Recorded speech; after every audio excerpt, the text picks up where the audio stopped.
Mama tusabako ku bugalo. Wendi tusabako ku bugalo. Tusabako ku bugalo.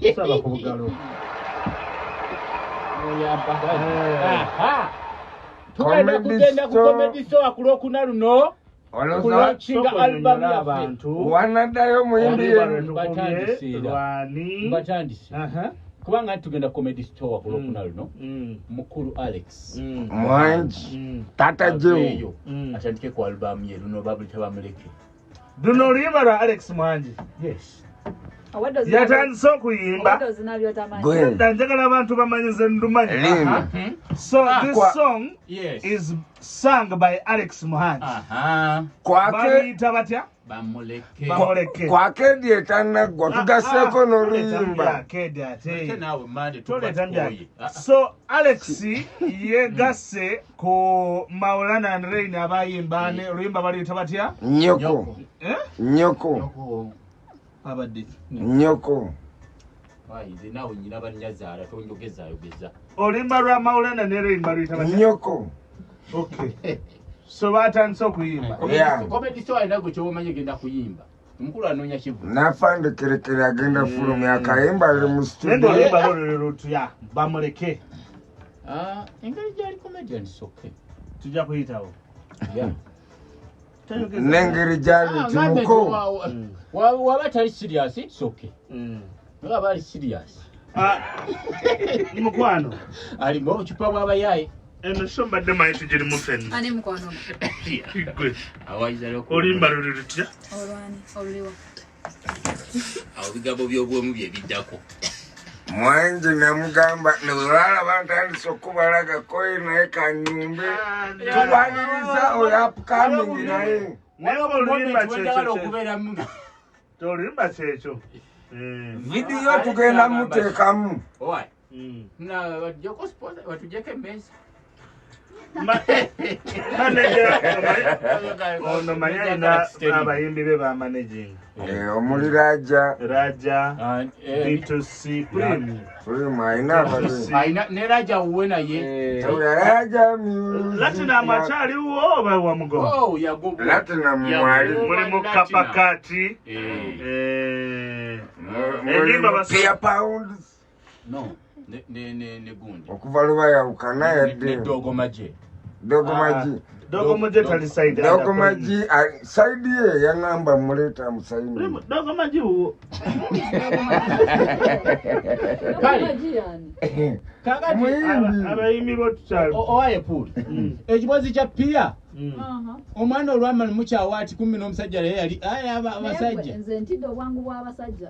Kyenjagala okutegeeza abasajja ennaku zino bakambwe nnyo bino twalabidde kulema. Because how do you break up with someone in June, July, and then in November you have a new wife? How many months? Okay, from June, July, what are we doing? Okay, June mwezi gumu. Because clearly, Nimrod, when you meet someone new, you need time to know them. But clearly, you break up with someone in July, and then in November we are seeing the musajja eyavudde ku pia pounds ekituufu kyalina kiri ekyo nti oli gwe yabadde yalwa naye talina kiyamfunyemu No, there's only, ono gwamaze the only naye way you can explain this is that you were dating two people at the same time. no he can meet that girl. This one was there. Nagamba, let me hurry. This one was there, but we told her, hello, I am dating Pia Pounds.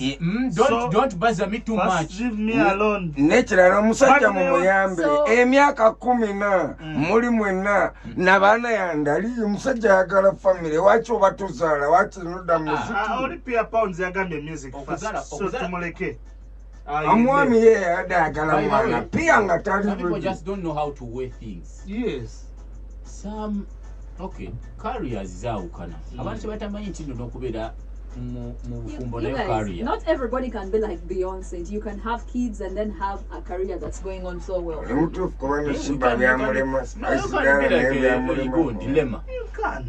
can get married and career continue. Well, but career, okay, the problem is Pia Pounds ebambi adi tanatandika. Correct. Sorry, but it's natandika. It has like if you're serious.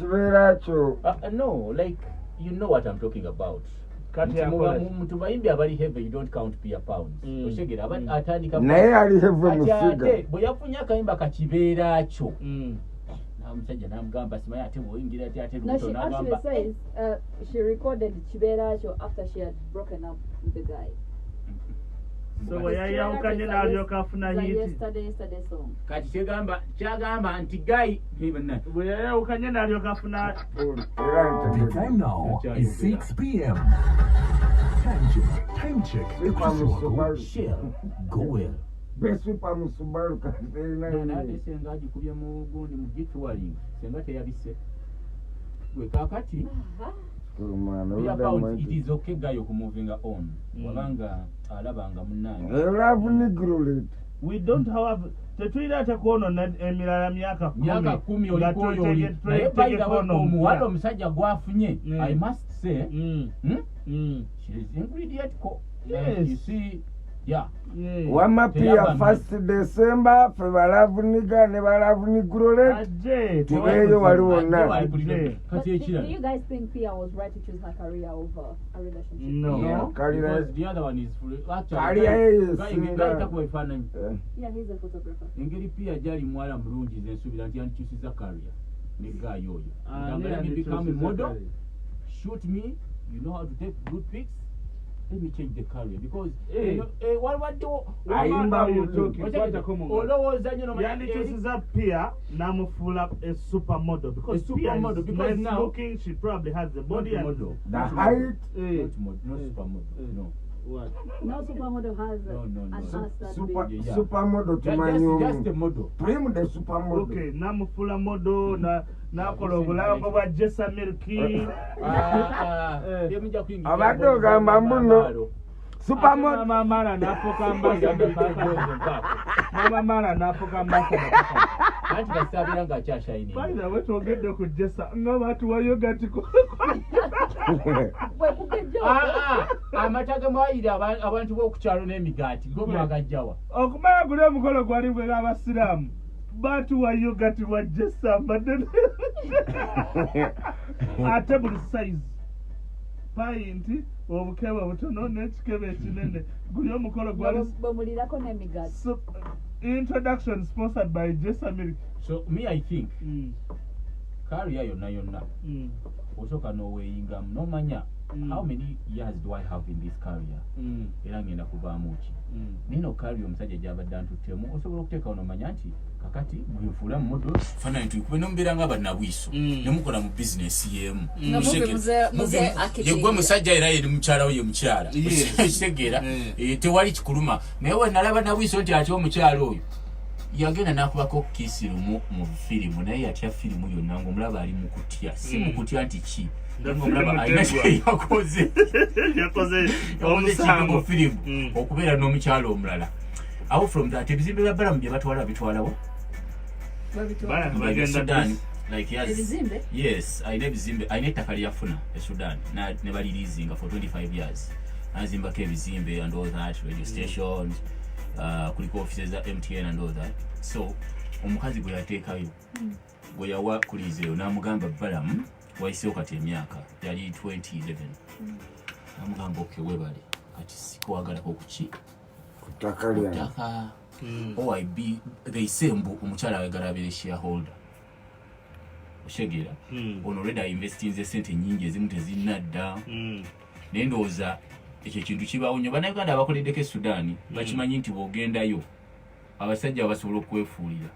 There was nothing written. Yeah, it is written, but if you are in a foreign country, my friend, things can turn around. Era kati abafuba okuleetawo balooya. Yes, it can happen. Omuntu obeera mu ggwanga siriyo asobola okugamba wano vaawo. Especially in Africa, let me tell you, nalinayo mukwano gwange yali atunda ebintu yabuuza Omusudaani nti kakati enkofiira eno namugamba ya mitwalo ebiri nti emitwalo ebiri nga oba togisobola gireke namuganga sigisobola ntya kati ngitwalira ku bwereere. This is our country. Yes, Sudan. So it can happen. Billion zero more billion. No, I think court and all that. Court case baddamu endala. Ate mbu baba tisa you go osanga company waliwo mulimu awo and people come mufulume.